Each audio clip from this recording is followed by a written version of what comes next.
తాకట్లో ఉన్న మీ బంగారాన్ని విడిపించి ఆ రోజు ఆన్లైన్ రేటుకి కొంటాం. Sharma gold company. నమస్కారం అండి. సుమన్ టీవీకు స్వాగతం. నేను గీతాంజలి. ఇవాళ మనతో పాటు ఉన్న అతిథి హనుమద్ ఉపాసకులు, ప్రముఖ జ్యోతిష్య వాస్తు పండితులు సిస్లా సిద్ధాంతి గారు. వారి గురించి ప్రత్యేకంగా పరిచయం అవసరం లేదు.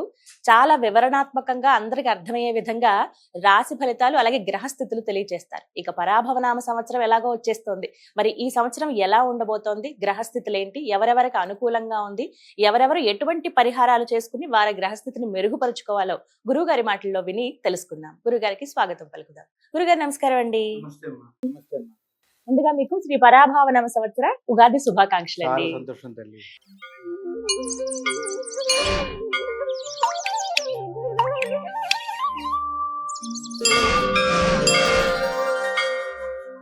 గురుగారు, ఈ పరాభవనామ సంవత్సరంలో సింహరాశి వారి జాతక ఫలితాలు ముందుగా గ్రహస్థితి తెలియజేస్తారా? సంవత్సర ఫలితాలు ప్రధాన గ్రహాలైనటువంటి గురు శనుల సంచారం, రాహుకేతువుల సంచారం మీద ఆధారపడి ఉంటుంది. ఉన్న 9 గ్రహాల్లో 4 గ్రహాల మీద ఆధారపడి మాత్రమే సంవత్సర ఫలితాలు వస్తాయి అన్ని. అవును. ఎందుకంటే వీళ్ళు స్థిరంగా ఉంటారు, కదలరు. ఇప్పుడు అలా తీసుకున్నప్పుడు మనకి శని పూర్తిగా ఈ సంవత్సరం అంతా కూడా పరాభవన సంవత్సరంలో కుంభంలో మన మీనంలోనే సంచారం, మీనరాశిలోనే శని సంచారం. ఇక రాహుకి వస్తే రాహు డిసెంబర్ 5వ తారీఖు నాడు కుంభంలో ఉన్నటువంటి రాహుకేతువులు సమసప్తకాలు, అంటే ఒకే డిగ్రీ మీద తిరుగుతారు. 0-180 అంటాం. ఇట్లా రాహువు కేతువు ఒకే రోజున ఒకే నిర్దిష్ట సమయంలో రాహు కుంభం నుంచి మకరంలోకి అపసవ్యంగా వెనక్కి వస్తాడు. ఇక కేతువు సింహం నుంచి కర్కాటకంలోకి వెళ్తాడు డిసెంబర్ 5న సంచార రీత్యా. అంటే డిసెంబర్ నుంచి మొదలు పెట్టుకుంటే డిసెంబరు, జనవరి, ఫిబ్రవరి, మార్చి 4 నెలలు, మరల ఉగాది వచ్చే వరకు అంటే సంవత్సరాంతం వరకు 4 నెలల 6 రోజుల పాటు. గట్టిగా చెప్పాలంటే 4 నెలలు వాళ్ళు ఈ రాశి, ఏ ఒక్కొక్క రాశి మనం చెప్పుకుంటూ వెళ్దాం. సంచారంలో మటుకు డిసెంబర్ నుంచి కొత్త సంవత్సరం వచ్చే వరకు కూడా రాహు వచ్చి మకరంలో, కేతువు కర్కాటకంలో సంచారం. శని పూర్తిగా సంవత్సరం మొత్తం మీనం. కానీ జూలై చివరిలో అంటే జూలై 3వ వారం తర్వాత నుంచి ఒక 2 నెలల పాటు మటుకు వక్ర సంచారం, అది కూడా మీనంలోనే. ఇంతేకాకుండా శని ఈ సంవత్సరం ఉత్తరాభాద్ర నక్షత్రం 2వ పాదం నుంచి మీనరాశిలోనే ఉన్నారు. ఆయన 2వ పాదం నుంచి 3వ పాద ప్రవేశం జూలై 7వ తారీఖు జరుగుతుంది. ఇది శని సంచారం. అసలైన పెద్ద ఆయన సంచారం చూద్దాం. దేవగురు బృహస్పతి అవస్థ ద్వారా వచ్చిన సంవత్సరం. ఈ సంవత్సరం ఋతుమార్గంలో 70 రోజులు, ఉగాది నుంచి 70 రోజుల పాటు ఆయన ఋతుమార్గంలోనే మిథున రాశిలోనే సంచారం. తదుపరి 135 రోజులు కర్కాటక రాశిలో సంచారం. కర్కాటక రాశిలో గురువు ఉచ్చులో ఉంటాడు. అందుకనే అప్పుడు పుష్కరాలు కూడా వస్తాయి గురువు ప్రవేశం ద్వారానే. అక్కడి నుంచి 135 రోజుల తర్వాత అంటే అక్టోబర్ 15 ఆ సమయం వచ్చేటప్పటికి అతిచారంతో సింహరాశి ప్రవేశం. సింహరాశి ప్రవేశించి అక్టోబర్ 15, నవంబర్ 15 ఒక నెల, డిసెంబర్ 15 వరకు అతిచారంలో సంచారం చేస్తాడు. మరలా డిసెంబర్ 15 నుంచి వక్ర సంచారం మొదలు పెడతాడు ఆయన. జనవరి 15, ఫిబ్రవరి 15 వచ్చేటప్పటికి మళ్ళీ కర్కాటక రాశి ప్రవేశం. చాలా విచిత్రమైన సంచారం గురువుకి ఈ సంవత్సరం, ఎవరికీ లేదు. అవస్థ అంటాం దాన్ని. అక్కడి నుంచి ఫిబ్రవరి 15 నుంచి సంవత్సరాంతం వరకు, నూతన సంవత్సరం వచ్చే వరకు కూడా గురువు కర్కాటక రాశి సంచారం. ఇది ప్రధాన గ్రహాల సంచార స్థితి ఈ సంవత్సరం. దీని ఆధారంగా మేషాది ద్వాదశ రాశులు 12 రాశుల వారికి ఈ సంవత్సరం ఎలా ఉంటుంది అనేది సూక్ష్మంగా తెలుసుకుందాం. సింహరాశి వారికి పరిశీలిస్తే ఈ సంవత్సరం మొత్తం కూడా శని సంచారంలో అష్టమంలోనే సంచారం. ఇదే సందర్భంలో గురువు సంచారం తీసుకుంటే సింహరాశి వారికి 70 రోజుల పాటు ఏకాదశంలో సంచారం మిథునంలో. తదుపరి 135 రోజుల పాటు ద్వాదశంలో, వ్యయంలో, కర్కాటకంలో సంచారం. తదుపరి 120 రోజులు జన్మరాశిలో, సింహంలో సంచారం. ఇక దాని తర్వాత గురు సంచారం మరల 60 రోజుల పాటు ద్వాదశంలో, వ్యయంలో. అంటే ఇక్కడ మొత్తం తీసుకుంటే ద్వాదశంలో, వ్యయంలో సింహరాశి వారికి గురువు సంచారం, నీచ స్థానంలో సంచారం, అందున కర్కాటకంలో సంచారం. మనం పరిశీలిస్తే ముందు 135 రోజులు, చివరిలో 60 రోజులు కలుపుకుంటే దాదాపు 95 రోజుల పాటు. ఆల్మోస్ట్ ఇంకా సంవత్సరం. అంటే దగ్గర దగ్గర 365 రోజుల్లో 200 రోజులు గురుబలం లేకపోవటం అంటే మాటలు కాదు. అంతే కదమ్మా. దాదాపు అంటే 200 గురుబలం పోయింది సంవత్సరంలో. సంవత్సరం నిడివిలో 200 గురుబలం పోయింది. ఎలాంటి ప్రభావం ఉంటుందండి అదే చెప్తాను. ఇక శని బలం తీసుకుందాం. శని బలం పూర్తిగా సంవత్సరాంతం వరకు ఆయన అష్టమంలోనే ఉంటారు. శని బలం 0 ఉందని చెప్పకూడదు. శని బలం 0నే. అందులో మరి మొమాటం ఎందుకు, ఉన్నదన్నట్టు చెప్పుకోవాలి. తదుపరి వచ్చేటప్పటికి గురుబలం పోతే రాజపూజ్యం పోతుంది. వీరి మాట చెల్లుబాటు కాదు. వీరి మాటని అంటే పట్టించుకునే వాళ్ళు పెద్దగా ఏముండరు. కొంత వీళ్ళకి అవమానం అనిపిస్తుంది. అంతే కదా. అదే మనం చెప్పినా వినట్లేదు అనేది ఉంటుంది. అది వాళ్ళు ఎవరూ వినరు. పిల్లలు లేదు, పెద్దవాళ్ళు ఎవరూ వినరు. ఇక తదుపరి సింహరాశి వారికి రాహుకేతువులను పరిశీలిద్దాం. రాహు వచ్చేటప్పటికి ఈ సింహరాశి వారికి తీసుకుంటే సప్తమంలో సంచారం. డిసెంబర్ నుంచి 6వ స్థానంలోకి వస్తాడు, 6వ. ఆ సంచారం కొంత పర్వాలా. తదుపరి కేతువు తీసుకుంటే జన్మంలో ఉన్న కేతువు యొక్క సంచార స్థితి మారి వ్యయంలోకి వెళ్తుంది. కొంత రాహుకేతువుల స్థితి డిసెంబర్ నుంచి వీళ్ళకి కొంత బాగుంటుంది సంచారంలో. రాహు యొక్క బలం వస్తుంది. రాహు బలం బాగుంటుంది. 6వ సంచారం రాహు యోగాన్ని ఇస్తాడు. ఇక అదే సందర్భంలో సింహరాశి వారికి పరిశీలించుకుంటే కనుక గురుబలం, శని బలం 2 పోయినాయి. ప్రతినిత్యం కూడా సింహరాశి వారు దశరథకృత శని స్తోత్రంతో పాటుగా ఆంజనేయ స్వామి వారికి సంబంధించిన వారికి ఇష్టమైన ఏ శ్లోకమైనా చదువుకోవచ్చు. ఏ శ్లోకమైనా, ఏదైనా హనుమాన్ చాలీసా వస్తే హనుమాన్ చాలీసా, లేదా ఆంజనేయ ద్వాదశనామ స్తోత్రం, లేదా ఆంజనేయ స్వామి వారికి సంబంధించిన ఏదైనా ఒక శ్లోకం గంటలు అక్కర్లా, కనీసం ఒక్కటైనా శ్లోకం తీసుకుని మనసులో స్మరణ, మానసికంగా స్మరణ పని చేసుకుంటూ స్మరణ చేసుకోవచ్చు. చేయటం ద్వారా శని యొక్క అనుగ్రహం కలుగుతుంది. శని ద్వాదశనామ స్తోత్రం చేసినా ఇది ఎందుకు చేయమంటున్నాము అంటే శనికి ఆంజనేయ స్వామి వారికి అభయం ఉంది. ఎవరికి లేనటువంటి అభయం. స్వామివారిని పూజించే వారికి 9 మంది గ్రహాలు యోగిస్తారు. అది పరాశర సంహితలో కూడా చెప్పబడింది. ఆంజనేయ స్వామి వారికి అది ఒక అభయం ఉంది. అందుకని మీరు చూడండి, శివ వైష్ణవ సంబంధం, ఈ రెండిట్ల దేవాల సంబంధం లేకపోయినా 2 ఆలయాల్లోనూ ఆంజనేయ స్వామి వారి విగ్రహం ఉంటుంది. చూస్తాం. ఇక్కడ ఏం సంబంధం లేదు.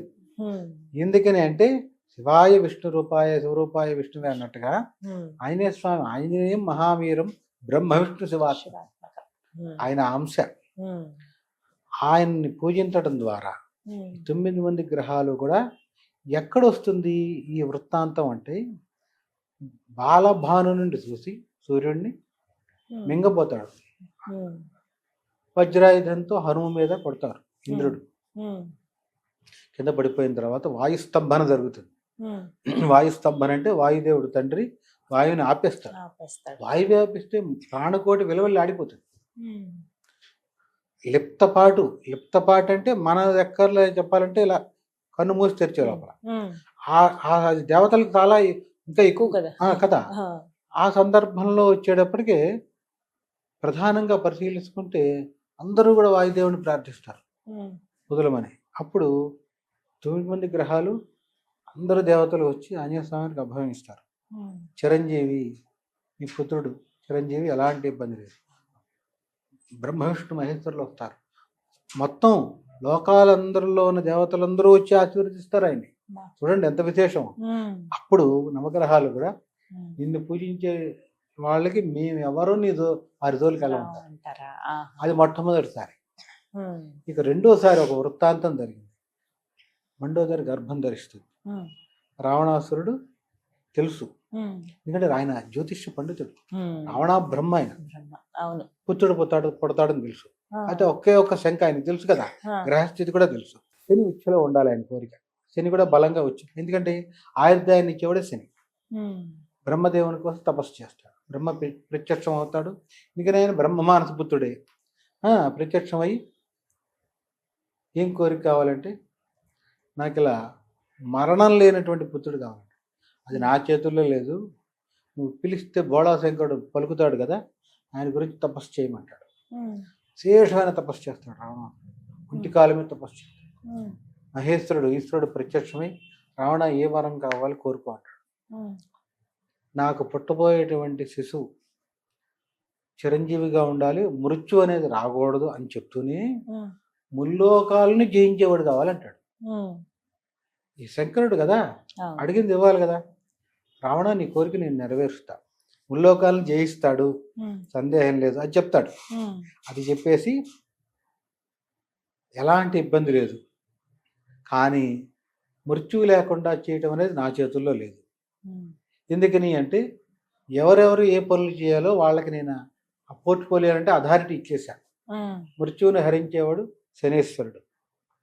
నువ్వు జ్యోతిష పండితుడివి కదా, వేదాలు చదువుకున్నావు కదా, శనిని నీ మంత్రశక్తితో, అందుకని రావణ బ్రహ్మ మంత్రవేత్త, నీ మంత్రశక్తితో శనిని బంధించి ఉచ్చస్థితిలో పెట్టి బంధించంటాడు.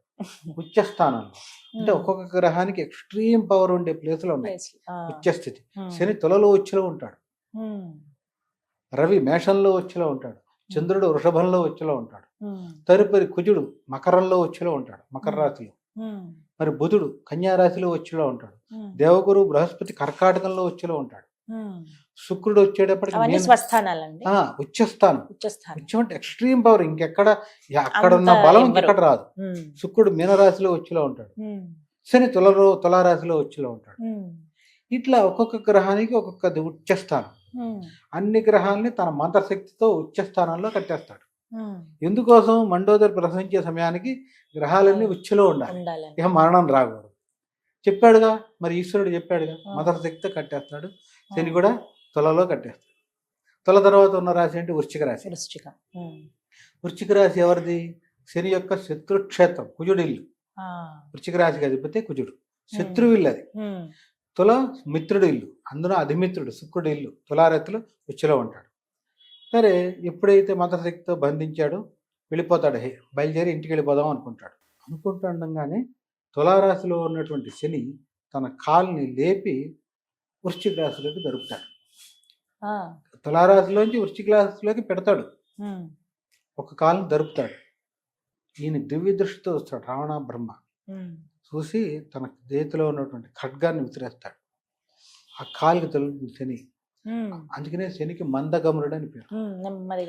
నవగ్రహాల విగ్రహం చూడండి, శని యొక్క కాలు కొంత అవిటితనంలాగా కనపడుతుంది మనకి. దానికి కారణం అది. వెళ్ళిపోతాడు. అప్పటికే ప్రసవించేస్తుంది ఎవరు? మండోదరి. ఈయన తులలో ఉన్నాడు, తులలోనే ఉన్నాడు చూపులకి, కానీ ఒక కాలు వృశ్చికంలో పెట్టాడు, శత్రు వెంట పెట్టాడు. అందుకని చాలా కష్టం మీద మాత్రమే ఇంద్రజిత్తుకి మరణం వస్తుంది. అంత శక్తి ఉన్నవాడు రావాలి కదా. అప్పుడు వీళ్ళందరూ వెళ్ళిపోయాడు, వీళ్ళందరినీ విడిపించాలి. ఎవరు విడిపిస్తారు? ఈయన వెళ్ళిపోయాడు రావణాసురుడు, వీళ్ళు విడిపించాలి కదా. అందరూ అక్కడి నుంచి ప్రార్థిస్తారు. నవగ్రహాలు అందరూ చెప్తారు, దేవతలందరూ మీరు చిన్నప్పుడే వరం ఇచ్చారు, ప్రార్థించండి. ఆంజనేయ స్వామి నవవ్యాకరణవేత్త, నవవ్యాకరణాలు తెలిసినాడు. అంటే ఈ మంత్రాలు ఉపసంహారం తెలిసినవాడు రావణాసురుడు. మళ్ళీ ఆంజనేయ స్వామి ప్రార్థించండి, ఆయన ద్వారానే మీరు మరలా ఈ మంత్రశక్తిని ఉపసంహారం చేసి బయటికి రాగలరని మళ్ళీ వచ్చి స్వామివారు విడిపిస్తారు. వీళ్ళు 9 గ్రహాలని విడిపిస్తే మరలా అభయం ఇచ్చి నిన్ను పూజించే వారి జోలికి మేము వెళ్ళాం. అందుకనే ఏం చెప్తారంటే పరాశర సంహితలో అత్యంత సూక్ష్మంగా ఒక మాట చెప్తారు, యత్రాస్తి భోగో నహి తత్ర మోక్ష. ఎక్కడ భోగం ఉంటుందో అక్కడ మోక్షం ఉండదు. చూడండి, వైష్ణవాలయాల్లో ఎట్లా కళకళలాడిపోతూ ఉంటాయి విష్ణుమూర్తి ఆలయాలు. మోక్షం కాదు, భోగం అదంతా. ఎత్రాస్తి మోక్షో నహి తత్ర భోగ. శివాలయాల్లో మీకు భోగమే ఉండదు, ఎంతసేపు ఆవు పాలు, తేనె, నీళ్లు, ఇవ్వటం, పూలు, అలంకారాలు, శోభయం ఉండదు. ఇది మోక్షం. ఎత్రాస్తి మోక్షో నహి తత్ర భోగ. కానీ భోగం ఉన్న తోట మోక్షం లేదు, మోక్షం ఉన్న తోట భోగం లేదు. శ్రీ మారుతి సేవన పరాణం. మారుతి అంటే ఆంజనేయ స్వామిని సేవించిన వారికి ఆయన 2 కలిపిన స్వరూపంగా భోగస్య మోక్షస్య కరస్థ ఏవ. మీ చేతుల నిండా 2 వస్తాయి అని చెప్తాను. అందుకని ఆంజనేయ స్వామి వారిని ప్రధానంగా సింహరాశి వాళ్ళు ఎక్కువ పూజించాలి. శని యొక్క అనుగ్రహం కలుగుతుంది. దశరథ కొరత శని స్తోత్రం చదివినా దక్షిణామూర్తి స్తోత్రం చదవాలి. నిరంతరం ఆంజనేయ స్వామి ప్రీతిగా ఏదో ఒకటి చదవటం ఉత్తమోత్తమం. ఇది ఎక్కడ డబ్బు ఖర్చు లేదు కదమ్మా, చేసుకో. లేదు డబ్బు ఉంది శక్తి ఉందంటే శనికి సంబంధించిన హోమం చేయాలి, గురువుకి సంబంధించిన 2 గ్రహాలకి చేసినా బృహస్పతి సౌరి పాశుపతం అని ఉంటాయి. ఆ 2 పాశుపత హోమాలు చేసి మేధా దక్షిణామూర్తి హోమం చేసి అశాస్త్రీయంగా దానం. ఇది ఆర్థికంగా శక్తి ఉన్న వాళ్ళు చేసుకునేది. ఏది ఏమైనా కూడా ఎట్టి పరిస్థితుల్లో సింహరాశి వాళ్ళు నల్ల బట్టలు వేసుకోకూడదు. అవకాశం ఉన్నంత మటుకు ఎల్లో కలర్ డ్రెస్ వేయాలి. డ్రెస్ కోడ్ ఉంది తప్పదండి మాకు ఆఫీస్కి నలుపే వేయాలి అన్నప్పుడు కూడా ఏం చెయ్యాలి అంటే ప్రత్యామ్నాయం కూడా కావాలి. డ్రెస్ కోడ్ ఉంటుంది. వీళ్ళు ఈ ఛానల్లో కూర్చుని మాధ్యమాల్లో గట్టిగానే చెప్తారు మా కర్మ ఇదేంటని బాబు నల్ల బట్టలు మీకేం మీరు బాగానే చెప్తారు అనుకుంటారు. కుదరనప్పుడు ఏం చేయాలి అది కూడా కావాలిగా. ప్రత్యామ్నాయం ఏం చెప్పారంటే అలా కుదరని పక్షంలో మొహం తుడుచుకోవడానికి నాప్కిన్ పెట్టుకుంటారు కదా, ఎల్లో కలర్ది పాకెట్ లో పెట్టుకుని వెళ్ళాలి. జేబులో కనీసం ఉండాలి, వీళ్ళ దగ్గర ఉండాల్సిందే.